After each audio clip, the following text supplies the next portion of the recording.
Bonjour. Donc aujourd'hui, je vais présenter la dernière session concernant la génération des hautes tensions. Donc cette session numérotée 6, donc elle parle des générateurs d'impulsion à plusieurs étages et leur méthode de déclenchement. Donc c'est une extension de la session 3.5 dans laquelle on avait analysé les circuits générateurs d'impulsion quand il s'agissait d'un seul étage. Maintenant, on va faire une extension pour justement travailler sur plusieurs étages. Donc, comme objectif pour cette session-là, donc on va apprendre ce qui suit. Donc, en premier lieu, on va apprendre des circuits générateurs d'impulsion quand il s'agit de plusieurs étages.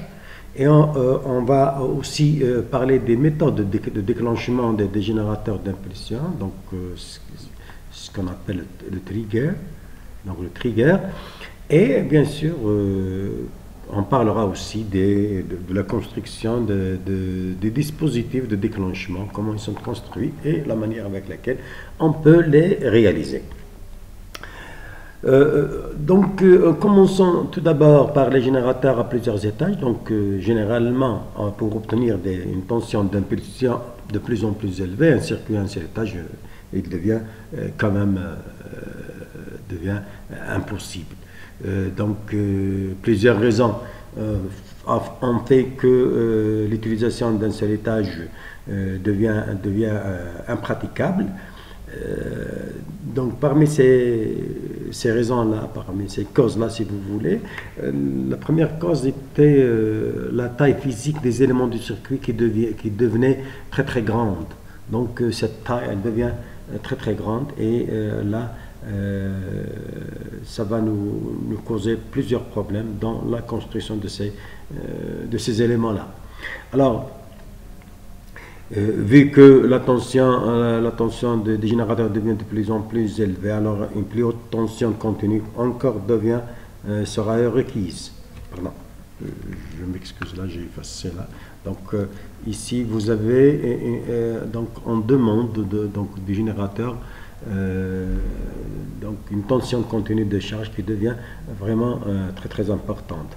Alors la suppression, la troisième cause, c'est que la suppression des décharges courantes de la structure et des conducteurs pendant la période de charge, elle devient très difficile aussi. Donc ça va nous inciter à quand même penser à éviter un seul étage. Donc la commutation aussi. Une autre cause, c'est la commutation des diverses tensions élevées avec des éclateurs qui devient quand même très difficile et peut-être irréalisable. Le circuit, si vous voulez, le circuit d'impulsion, donc un générateur d'impulsion, un générateur impulsionnel, à un étage, il est pratique pour des tensions modérées. Donc pour des tensions encore plus élevées, il serait nécessaire donc de penser à travailler avec plusieurs étages. Alors, afin de surmonter ces difficultés, donc un des pionniers qui ont résolu ce problème, c'est Marx. Donc en 1923, il a suggéré ce qu'on appelle un circuit multiplicateur qui est couramment utilisé pour obtenir des tensions d'impulsion avec une valeur de crête aussi élevée que possible pour une tension continue de charge donnée. Donc si vous avez une tension de charge donnée, donc vous pouvez obtenir donc des tensions d'impulsion à une valeur crête de plus en plus élevée. Donc on peut élever la tension, bien sûr, pour une tension. Dans ce circuit, donc un agencement dans lequel un certain nombre de condensateurs sont chargés en parallèle. Donc la charge des condensateurs, elle se fait d'une manière parallèle, bien sûr à travers des résistances ohmiques qui sont un petit peu élevées. Puis, après que ces condensateurs étaient chargés, on va les décharger, puis décharger en série avec, à travers bien sûr, en utilisant des éclateurs.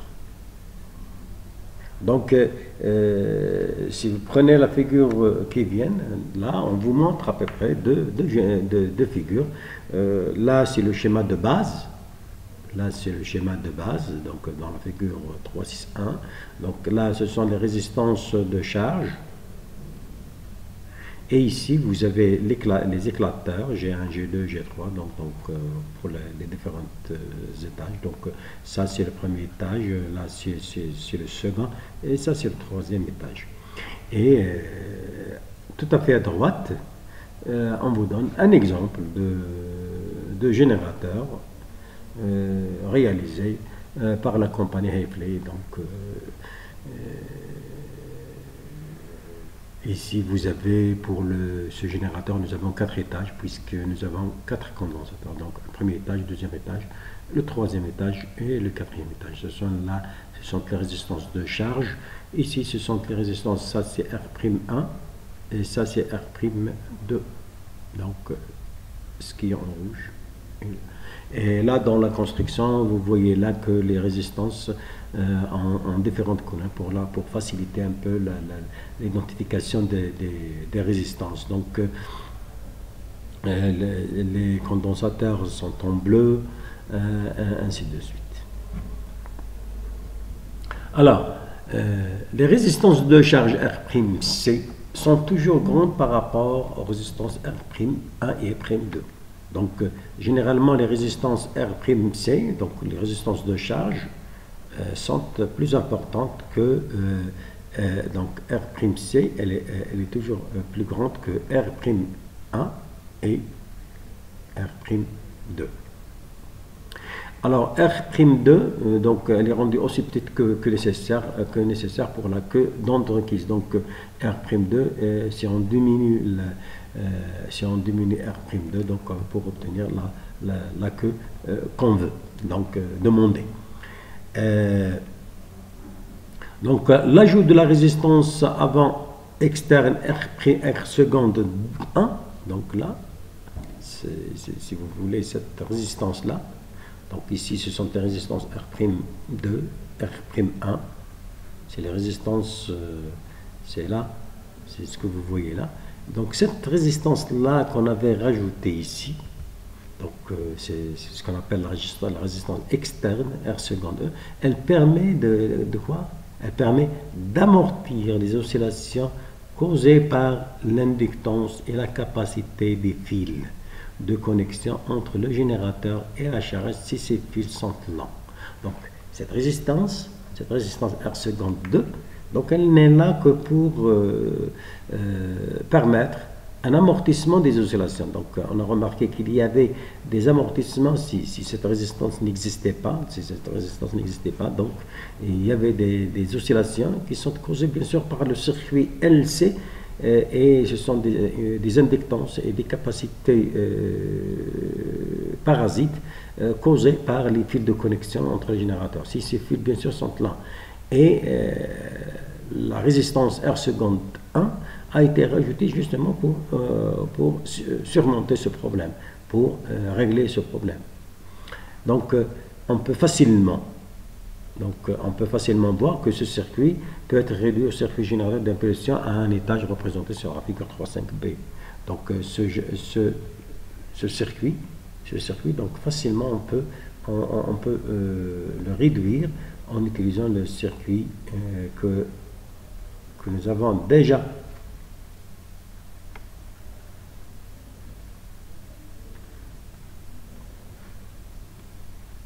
Donc, ce circuit peut être facilement réduit à ce circuit avec R1 et R2. Là, c'est la capacité CD et ça, c'est la capacité CA.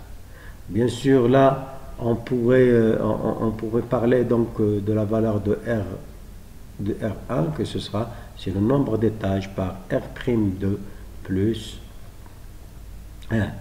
Oui.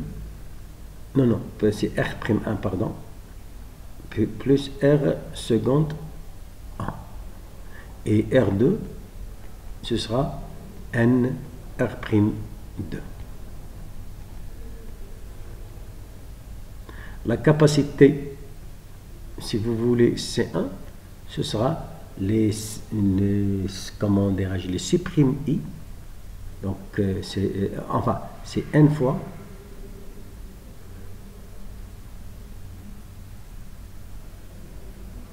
c'est C'1 divisé par N. D'accord? Et le C'2, donc on peut facilement réduire ce circuit. Donc, lorsque le générateur est mis en marche ou mis à feu, si vous voulez, en d'autres termes, ou en d'autres termes, les éclateurs se sont flashés en séquence, les condensateurs C1 viennent en série dans le circuit complet. Par conséquent, la capacité de décharge totale C1 peut être déterminée comme suit. Donc, 1 sur C1, donc c'est ce que j'avais fait au début. Donc 1 sur C1, c'est la somme de cela, et ça vous donne à peu près tout ça. Donc le C1 c'est C'1 divisé par N. La résistance R1, ce n'est autre que R seconde 1 plus N fois R'1, ou la somme sur N de R'1.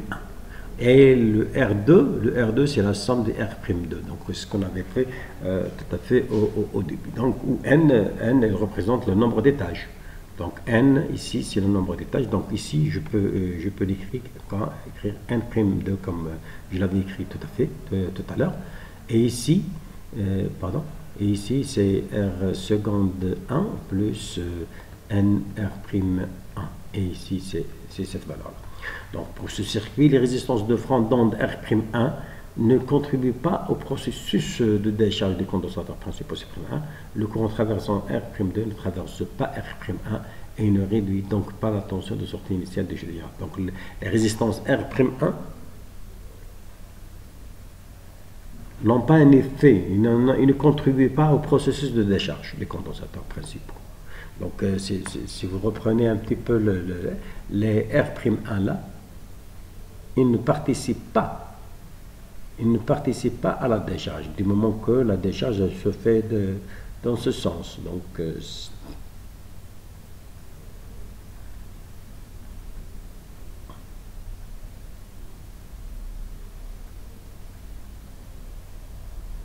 c'est ça la décharge.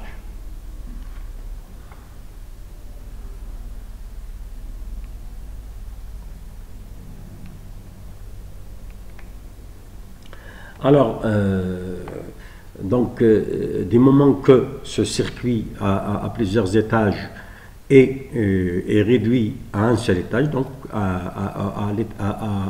au circuit à un étage, donc le circuit spécialement B, donc les analyses qu'on avait faites dans la partie 3.5 restent valables. Donc, vous pourrez les utiliser, bien sûr, pour déterminer la tension de sortie. Alors, pour plusieurs étages, nous avons donc des moments où nous avons plusieurs éclateurs. C'est que ces éclateurs doivent être déclenchés. Donc, pour les déclencher, pour que ces éclateurs flashent, et mettre en service ce générateur. Donc, nous avons plusieurs méthodes de déclenchement. Donc, généralement, ils sont au nombre de 3. Donc, on pourrait donc fixer, la première méthode, on pourrait fixer la distance qui existe entre les sphères, c'est-à-dire cette distance-là. Donc, cette distance-là, donc, pardon, je vais effacer un petit peu pour les mettre d'une manière un petit peu claire. Donc, je vais essayer de changer un petit peu le... Voilà. Donc, la distance ici, on pourrait fixer la distance. Donc, cette distance-là, D, on va la fixer. Et qu'est-ce qu'on va faire? Qu'est-ce qu'on va faire? Et augmenter la tension continue appliquée jusqu'à ce que le contournement se produise. Donc, on va agir sur la tension de charge. La tension de charge qui est la tension continue appliquée jusqu'à ce qu'il y aura une décharge. Donc, premièrement, c'est fixer la distance entre les sphères, appelant cette distance D, et on va augmenter la tension de charge, et jusqu'à ce que le contournement ait lieu. Ça, c'est la première méthode. La deuxième méthode, c'est de régler la distance entre les sphères suffisamment grande. Donc, on va la régler. Donc, pour être sûr qu'il n'y a pas de décharge, qu'il n'y a pas de fermeture de ces éclateurs-là.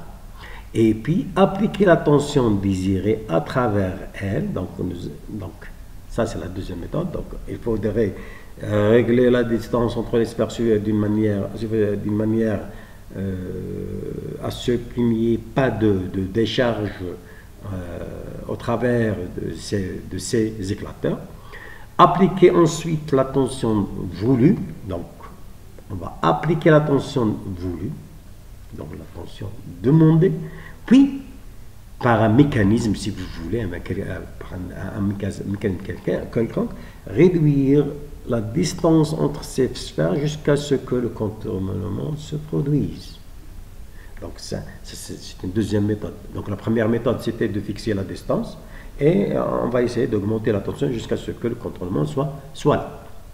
Ça, c'est une première méthode. La deuxième méthode, c'est que de régler les éclateurs à une distance suffisamment grande pour éviter tout déclenchement, et puis appliquer la tension demandée, appliquer la tension, par exemple, 20 kW, 30 kW, 50 kW, ainsi de suite. Et une fois appliqué, on va essayer de réduire la tension jusqu'à ce que le contournement se produise. Donc là aussi, c'est une méthode pour déclencher notre générateur. La troisième méthode, c'est de fixer à la fois la tension d'étage souhaitée et la distance d'écartement correspondante dans les limites prescrites. Donc nous avons des limites, donc on va régler on va régler la tension et on va régler la distance d'écartement, donc la distance D. La distance d'écartement, ce n'est autre que la distance ici, la distance D. Et ensuite, il faudrait appliquer une impulsion de déclenchement au trigger-tron sur le premier étage. Donc on va appliquer une impulsion, on va rajouter une petite impulsion de déclenchement au premier étage. Donc ce sont là les trois méthodes qu'on peut utiliser pour déclencher les générateurs d'impulsion. Alors généralement, ce qui est utilisé et ce qui est largement pratiqué, c'est la troisième méthode, car c'est la seule méthode pour obtenir des impulsions de la magnitude exacte souhaitée à plusieurs reprises. Donc cette méthode, elle est vraiment très efficace, puisque on peut avoir les amplitudes qu'on veut d'une manière plus ou moins exacte, souhaitée, si on refait à plusieurs reprises, donc si on refait l'opération plusieurs fois. Alors, cette troisième méthode, elle est représentée ici. Bon, le trigger-tron, donc il est représenté dans cette figure-là. Donc on va voir ce qui se passe là. Donc ça c'est la méthode. Et ici, vous avez un graphe qui vous donne la variation de la tension opérationnelle V avec la distance d'air. Donc vous avez ici une limite supérieure, ici c'est la limite inférieure, et là c'est le degré. Alors, comment s'est construit ce trigger-tron là? Comment il s'est construit? Donc vous avez deux sphères, ce sont les sphères principales, donc la première sphère principale et la deuxième sphère principale. Cette sphère, elle est portée au potentiel HT, et cette sphère, elle est portée au potentiel de la Terre. Une certaine distance qu'on appelle éclateur principal, donc une distance débris qui sépare les deux sphères, donc les deux surfaces latérales de notre sphère. Alors, la sphère la sphère de terre, elle est percée au milieu. Et là, c'est une traversée isolante. Il y a une tige de déclenchement qui est là. Donc, elle représente un écart annulaire, ou ce qu'on appelle un écart annulaire, ou bien un écart pilote. Et elle est liée à travers une résistance ici, et ici, elle est maintenue par un tube en verre et avec un système de maintenance, de maintien, pardon. Donc ici, la construction de ce dispositif de déclenchement, donc bien sûr, ce dispositif, il est connu sous le nom de trigatron. Bon. Ce n'est autre que le dispositif de déclenchement. C'est le trigatron, c'est le dispositif de déclenchement de notre générateur. Il est utilisé pour contrôler la décharge au niveau des éclateurs afin d'obtenir une amplitude souhaitée de la tension de sortie de manière répétée. Donc là, notre objectif, c'est d'avoir la même amplitude, la même amplitude de la tension de sortie d'une manière répétée, donc qui se répète. Et là, le contrôle de ce niveau le contrôle de la décharge est fait à travers ce système, ce dispositif de déclenchement qui est appelé trigatron. Donc, ce trigatron, il se compose essentiellement de deux électrodes principales, comme je l'avais déjà dit. Donc, nous avons deux sphères sphériques principales de taille égale. Bien sûr, l'une, comme je l'avais dit, elle est liée à la tension, l'autre à la terre, et une tige métallique à l'intérieur d'un petit trou percé dans l'électrode de mise à la terre. Elle est maintenue à l'aide d'une douille. Donc l'espace annulaire est formé entre la tige et la sphère, c'est à peu près 1 mm. Donc cet espace-là, c'est à peu près 1 mm. Alors la tige métallique, c'est elle qui est responsable des déclenchements. Donc la tige métallique, c'est elle qui est appelée électrode de déclenchement, et c'est elle qu'on appelle la troisième électrode. Donc vous avez deux électrodes principales qui forment l'éclairateur principal, plus cette tige métallique qui constitue la troisième électrode. Elle est sensiblement au même potentiel de la sphère, donc elle a presque le même potentiel que la sphère, et elle est connectée à travers une résistance R. Elle est bien sûr cette résistance. Donc l'impulsion de commande, si on envoie une impulsion de commande de déclenchement, elle est appliquée entre ces deux électrodes sur la tige. Donc entre l'électrode de terre et l'électrode et la tige, bien sûr. L'impulsion, elle se fait spécialement sur la tige, mais elle est appliquée entre ces deux électrodes, c'est-à-dire la tige et l'électrode de terre. Donc, pour cette disposition particulière, donc, il y a toujours un tube en verre qui est monté sur la tige et il est entouré d'une feuille métallique reliée à l'électrode principale au potentiel de masse. Donc, ce que vous voyez là, c'est une feuille métallique, ce que vous voyez là. Donc, cette partie-là et cette partie-là, c'est une feuille, c'est une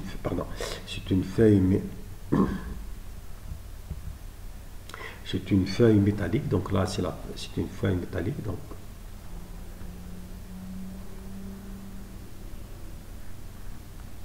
et qui est bien sûr reliée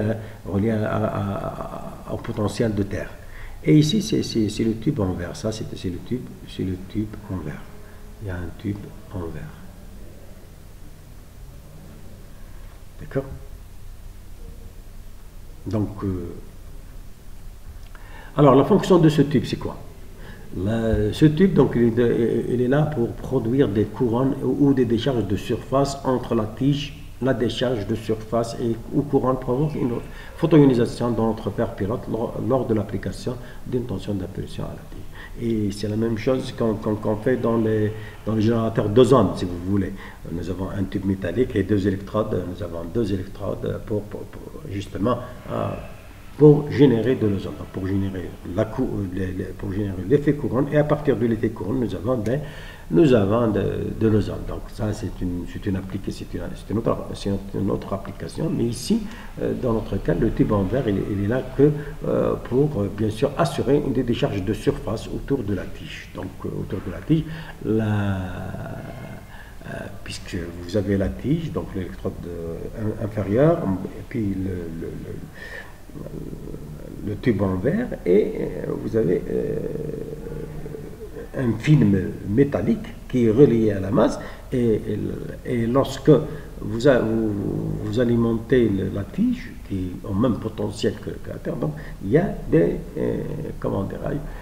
des électrodes qui sont sur la surface, donc des décharges de surface qui vous permettent bien sûr de déclencher notre générateur.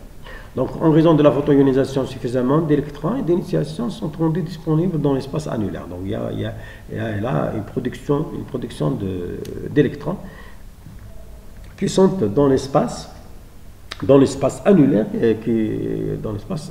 donc qui se décomposent sans retard de temps appréciable de manière cohérente à une tension donnée à travers l'intervalle D. Donc, ils peuvent facilement se décomposer sans qu'il y ait de retard. Ainsi, donc une décharge de surface est provoquée par l'impulsion de déclenchement. Si on envoie une impulsion de déclenchement, donc il y a une décharge de surface, elle est provoquée, et notre éclateur va être fermé. Donc maintenant, va être fermé et notre générateur se déclenche. Alors, donc si une tension U est appliquée à travers l'intervalle, ce qui veut dire que si vous appliquez une tension U sur l'intervalle principal qui n'est pas trop faible, mais toujours inférieur à la tension de crête à laquelle l'autodéclenchement, c'est-à-dire elle est toujours un petit peu inférieure à la tension de déclenchement, c'est-à-dire en l'absence de toute impulsion de déclenchement se produit. Donc il faudrait que la tension soit un petit peu inférieure pour éviter le déclenchement automatique. Donc si une impulsion de déclenchement est appliquée, qu'est-ce qu'on va faire? Cet intervalle principal, il va claquer à une tension même sensiblement inférieure à la tension d'autodéclenchement. Donc on va injecter ce courant, on va injecter cette impulsion pour justement permettre à l'intervalle de claquer à une tension juste inférieure à la tension d'autodéclenchement. Donc là, ici, on évite l'autodéclenchement, sinon on ne peut plus se commander notre générateur. Donc le trigatron nécessite une impulsion de quelques kilovolts. Donc généralement, c'est autour de 2 kV. Et l'impulsion doit avoir un frein raide avec une pente de 0,5 kV par nanoseconde. Donc elle doit être très rapide pour maintenir la gigue de la pente aussi petite que possible. Donc ici, ça c'est la pente. Donc c'est une impulsion. C'est une impulsion qui est de 10 kV. Qui est de 10 kV et bien sûr avec une pente, la pente elle est à peu près de 0,5 kV mais par nanoseconde. Donc par nanoseconde c'est très rapide. Donc la rapidité de l'impulsion fait que notre générateur va se déclencher. Alors, la caractéristique de fonctionnement essentiel d'un trigatron se réfère aux limites de tension de fonctionnement auxquelles un fonctionnement continu est possible.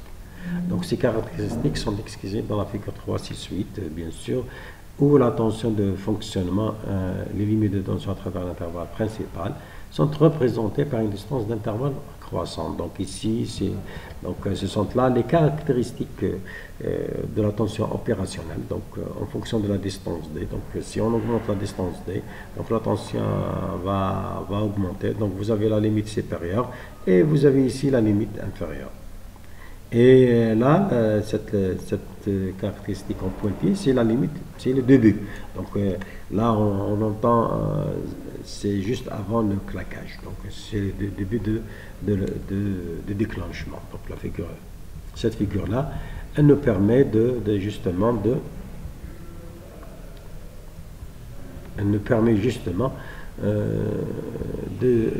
voir un petit peu quelles sont les tensions opérationnelles pour, bien sûr, pour que notre générateur se déclenche. Donc, là, c'était la dernière session, c'était la session 3.6, dans laquelle on a montré que le montage de Marx, donc c'était le pionnier des générateurs de Marx, qui était un générateur à plusieurs étages, avant d'éviter un seul étage, et le problème qui se lie à ce montage, donc l'utilisation de plusieurs étages. Donc nous avons une charge de plusieurs condensateurs, de différents étages en parallèle, et une décharge en série de tous les condensateurs à travers, bien sûr, les éclateurs présents dans le montage. Nous avons aussi montré que ce montage à plusieurs étages peut être réduit à un montage un seul étage du circuit B. Et l'analyse de ce circuit a été faite bien sûr dans la session 3.5. Vous pouvez revenir à l'analyse, dans cette analyse. Et on avait montré dans cette analyse que la tension de sortie est effectivement une tension impulsionnelle de forme B exponentielle. Aussi, nous avons donné ici quelques méthodes de déclenchement, et on s'est principalement penché sur la méthode la plus utilisée, qui est la troisième méthode pour obtenir des impulsions. Donc en utilisant des tricatrons. Nous avons expliqué un petit peu d'une manière générale, d'une manière un petit peu bref, la construction de ce trigatron et la manière avec laquelle, ou bien le principe de fonctionnement de ce trigatron. Donc j'espère que cette présentation vous a éclairci quelques points sur les générateurs d'impulsion. Donc je reste toujours à votre disposition pour n'importe quelle question concernant cela, et vous pouvez même déposer vos questions sur la plateforme Moodle ou l'envoyer par email.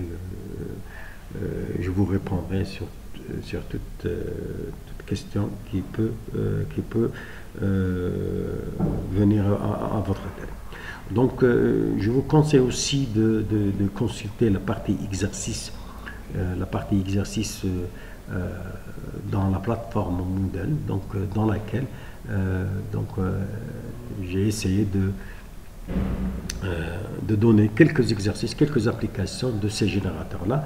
Donc, et ces générateurs, et ces exercices sont résolus d'une manière à travers des vidéos. Je vous remercie une fois encore pour votre attention, et à la prochaine présentation, dans laquelle on va aborder le chapitre 4 qui est intitulé Métrologie en haute tension. Donc je vous remercie une fois encore.